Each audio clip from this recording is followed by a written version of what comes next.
Hey everyone, it's Jace bringing you another Ever Crisis video. This time we're going to be going through my guide for Hanaja, Very Hard, the newest Crisis dungeon. Try not to be too worried about the combat power you're seeing on screen here. I'm sitting at 280. This is actually a watered down version of the team that I brought for my actual clear.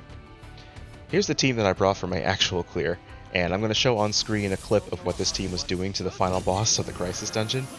Yes, that is Sephiroth hitting for over 100,000 damage using materia. A little too strong for a guide. So I'm going to be using for the guide the screen or the team that you're seeing on screen right here with the combat power reduced. I'll show you how I reduce the combat power in just a moment, but first let's go ahead and talk about the simple enemies and the initial trance abilities. First off, magic attack boosted by 20%. That's very important. Lightning potency boosted by 20%. Everything in the dungeon is weak to lightning damage, so bring lightning damage, and you'll see why, in addition to this magic attack trance ability, why you should absolutely be bringing a magic-based team. So the simple enemies, here they are. I'm going to go over them in the order that I'm going to fight them in the actual guide. So starting off with the TMOTH fight, you're forced to do this fight first. These guys are of course weak to lightning, but they're also weak to water, if that's important to you for some reason. They use magic attacks, so be ready for that. Second fight is a double sweeper fight.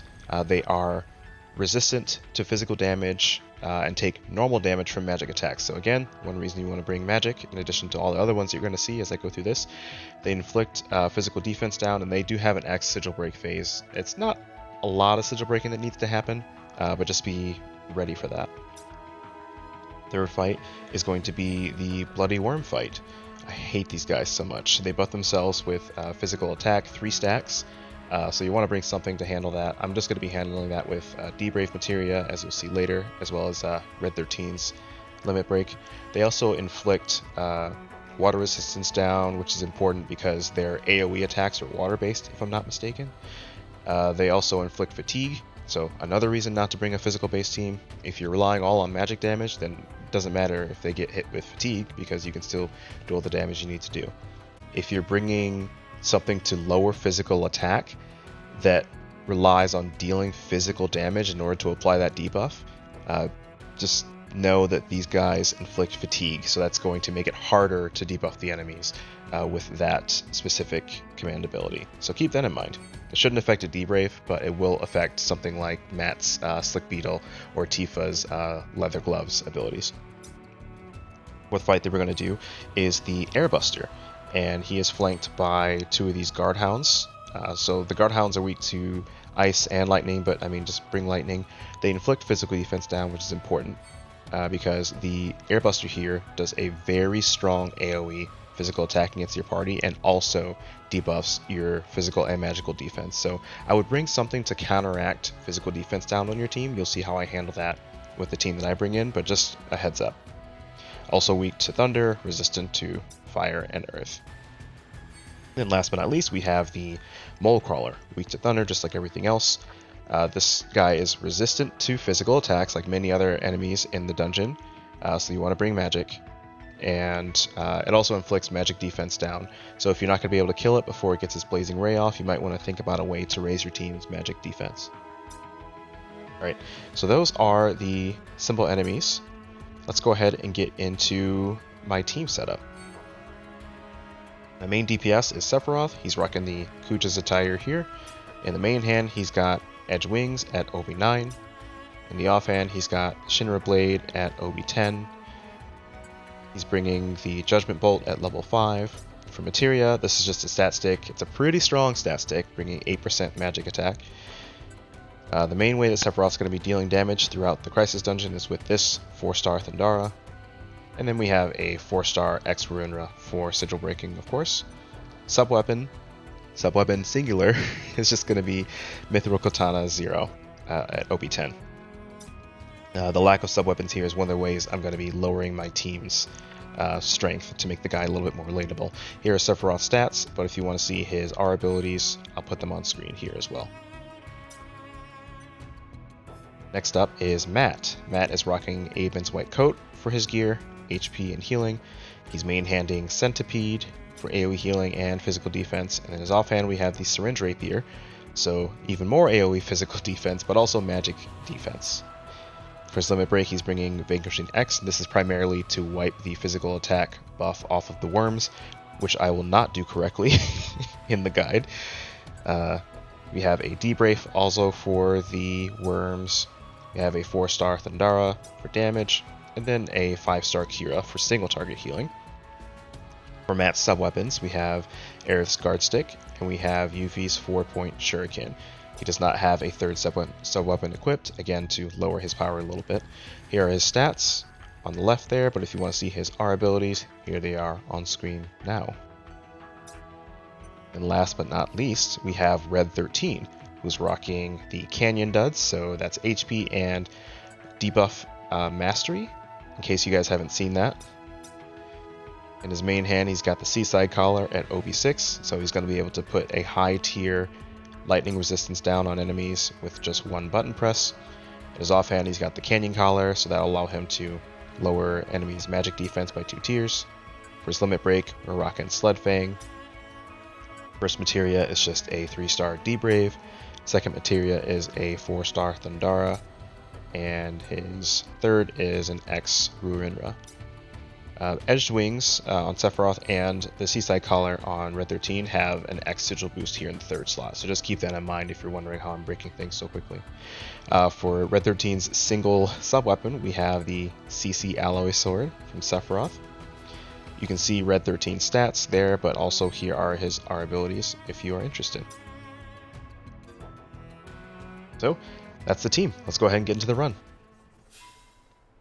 Alright. First thing that you're going to do is you're going to grab these items, and then like I mentioned, you have to fight the TMOTHs first. It's the only path, so we're going to go ahead and do that. What I decided to do for this fight is I decided to damage them evenly, because I wasn't sure which one was going to use their AoE magic attack first, or if they would use it at the same time. I wasn't sure.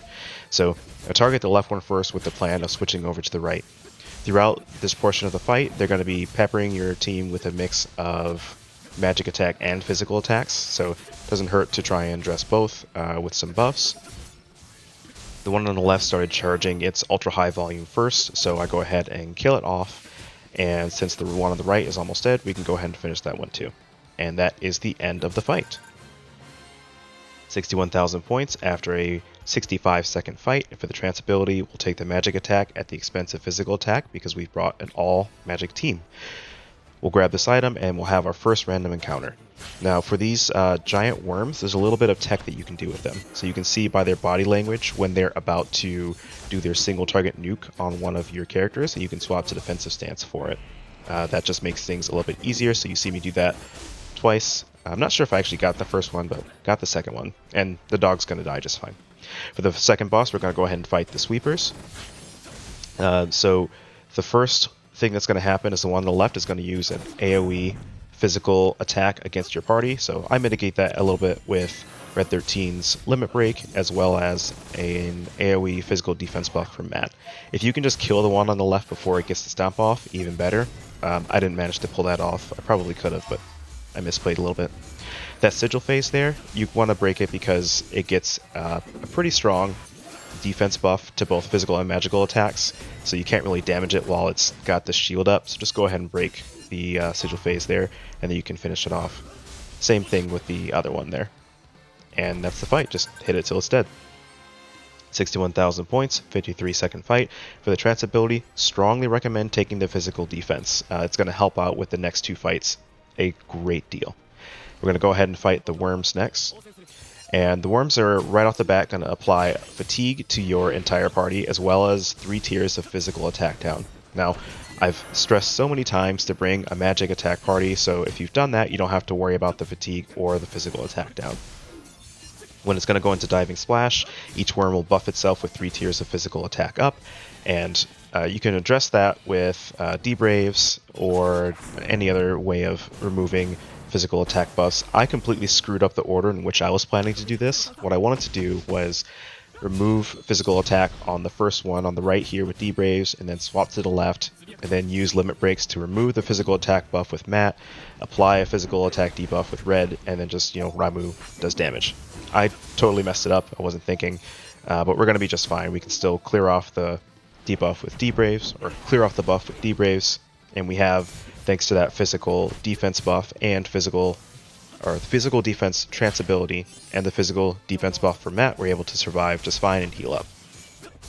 I'm failing to switch to defensive stance in time for these single target nukes, so not really practicing what I preached earlier, but you'll do better than me, I hope.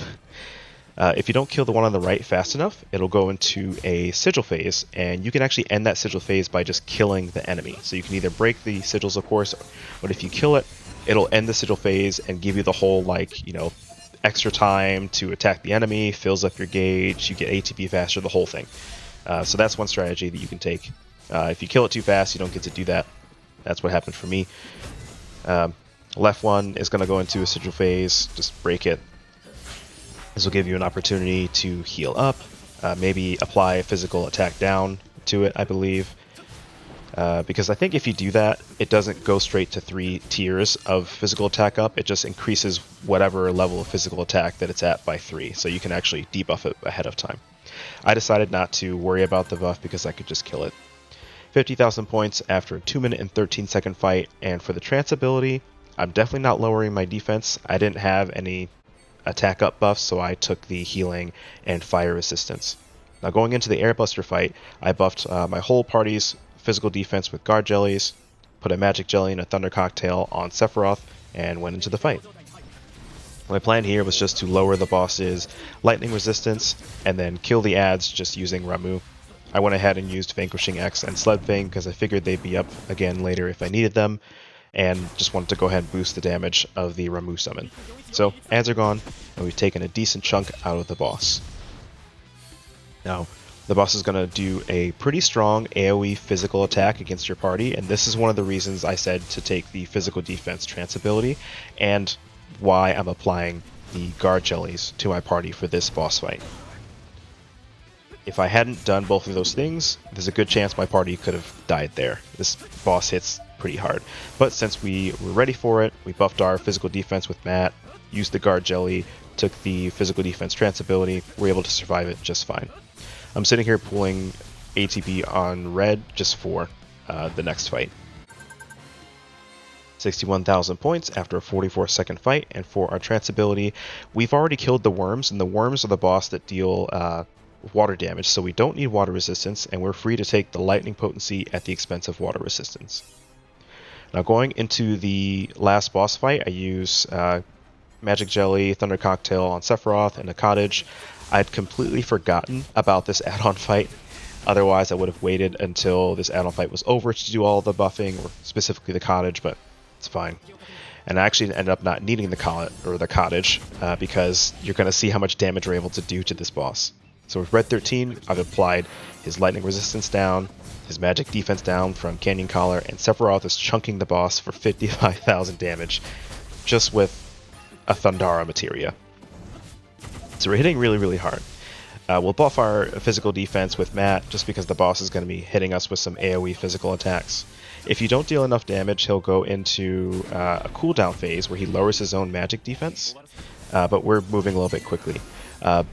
He'll lower your team's magic defense, which doesn't matter if you can kill him fast enough, but if you can't kill him fast enough, he's going to target one of your party members with a laser, and it's actually a very strong magic fire attack, so you want to reverse that debuff and raise your magic defense if you can.